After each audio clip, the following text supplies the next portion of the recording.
Daar gewoon een super warm parcours aan overgehouden. En ja, Utrecht is eigenlijk, die liet me eigenlijk niet meer gaan. Ik had geen keus.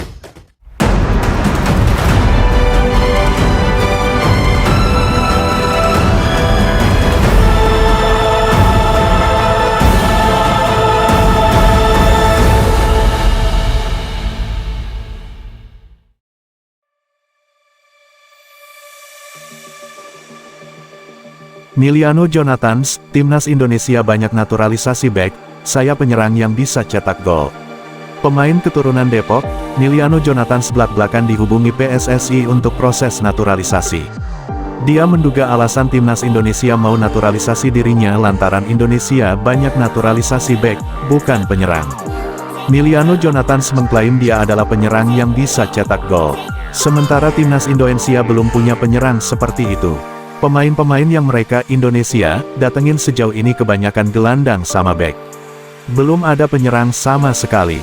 Jadi, saya rasa itu alasan mereka pilih saya seorang penyerang yang bisa cetak gol dan main di Belanda, kata Miliano Jonathans saat diwawancara media Belanda, Instavoetbalzone. Selain itu, gaya permainan Miliano Jonathans pun dinilai berbeda oleh PSSI. Menurut saya ini juga ada hubungannya sama gaya main, kalau soal tipe pemain saya ini pemain yang kreatif, kata Miliano Jonathans. Sebelumnya, penyerang Vitesse 6 itu mengungkapkan bahwa ia memiliki darah keturunan Indonesia dari ayahnya yang berasal dari Depok, Jawa Barat. Hanya saja dia memutuskan belum akan pilih Timnas Indonesia. Miliano, yang kini tengah pulih dari cedera ACL yang cukup serius, mengungkapkan bahwa prioritas utamanya adalah kembali ke performa terbaik bersama Vitesse 6. Cedera yang menghambatnya selama 243 hari tersebut membuatnya lebih fokus pada pemulihan fisik dan mengembalikan kondisi optimal sebelum mempertimbangkan pilihan naturalisasi. Saat ditanya mengenai niatnya untuk membela Timnas Indonesia, Miliano dengan jujur menyatakan bahwa ia belum berpikir sejauh itu. Ia juga mengaku bahwa pertanyaan tentang naturalisasi Indonesia sudah sering muncul, namun ia lebih memilih untuk fokus pada klub terlebih dahulu. Sementara itu, Miliano sudah menetapkan target ambisius di Vitesse 6. Setelah sembuh dari cedera, ia menargetkan untuk mencetak 20 gol dan assist di sisa musim ini sebagai motivasi pribadi. Hingga saat ini, dalam 14 pertandingan, ia sudah berhasil mengemas 8 gol dan 3 assist. Dengan 9 gol dan assist lagi yang dibutuhkan, Miliano tetap menjaga fokusnya untuk membantu tim meraih kesuksesan. Keputusan mengenai masa depannya, baik di level internasional maupun klub, tampaknya akan diambil setelah musim ini selesai. Bikin kejutan, Timnas Indonesia bakal kedatangan pemain naturalisasi baru untuk lawan Australia. Timnas Indonesia bakal kedatangan pemain naturalisasi baru untuk lawan Australia. Ada berapa banyak? Jelang laga lawan Australia Maret mendatang tentunya persiapan demi persiapan dilakukan oleh PSSI beserta jajarannya. Sebelumnya oleh Romeni sedang disiapkan proses naturalisasinya, namun prosesnya masih belum selesai karena ada masa reses DPR RI yang berlangsung hingga bulan Januari. Nama oleh Romeni muncul sebagai kandidat kuat untuk memperkuat Timnas Indonesia. Penyerang muda ini menjadi perbincangan hangat, terutama setelah ia menunjukkan kedekatannya dengan Indonesia. Romeni pernah mengunjungi Jakarta, bertemu langsung dengan Erick Thohir, dan menyaksikan pertandingan Timnas Indonesia melawan Jepang di Stadion Utama Gelora Bung Karno. Romeni memiliki darah Indonesia dari neneknya yang berasal dari Medan, Sumatera Utara. Dalam kompetisi Eredivisie musim ini, ia mencetak 2 gol dari 10 penampilan bersama FC Utrecht. Meski catatan golnya belum terlalu impresif, gaya bermainnya yang agresif dan kemampuannya dalam memanfaatkan peluang dianggap sebagai solusi yang tepat untuk lini depan Indonesia yang selama ini kurang tajam. Namun, muncul rumor bahwa Romeni sedang dalam proses transfer ke Oxford United di Inggris, klub yang juga akan diperkuat oleh Marcelino Ferdinand. Selain oleh Romeni, nama Hairor Yedewal juga mencuat sebagai salah satu calon pemain naturalisasi yang paling dinanti. Mantan bek serbabisa Crystal Palace yang saat ini tergabung dalam Royal Antwerp ini dikenal dengan kemampuannya bermain di berbagai posisi, baik sebagai gelandang bertahan maupun bek tengah. Pengalaman panjangnya di kompetisi Eropa, terutama di Liga Inggris, menjadi nilai lebih yang diyakini mampu memberikan pengaruh besar pada permainan Timnas Indonesia.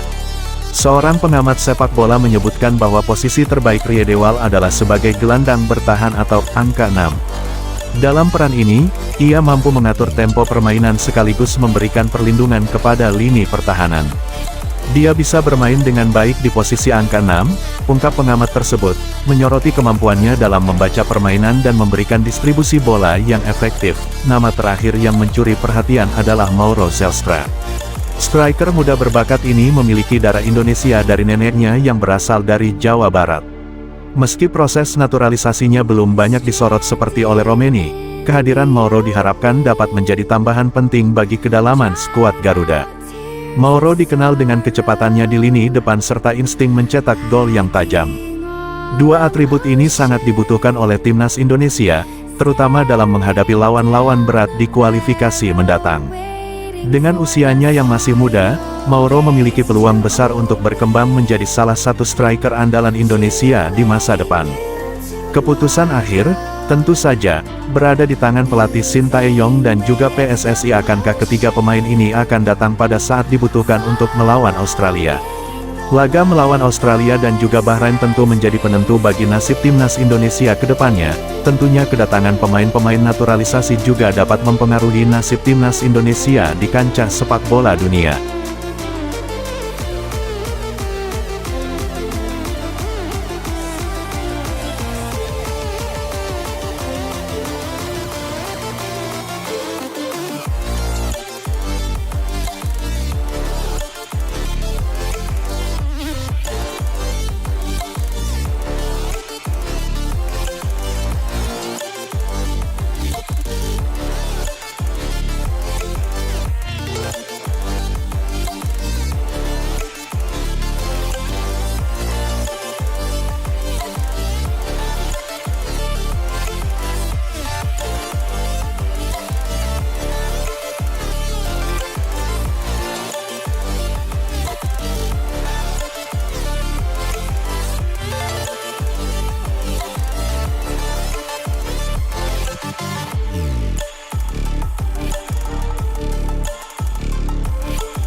We about to turn it on.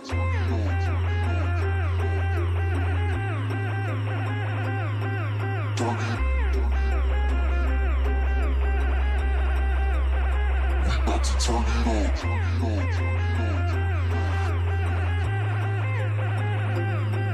Turn it. We about to turn it on.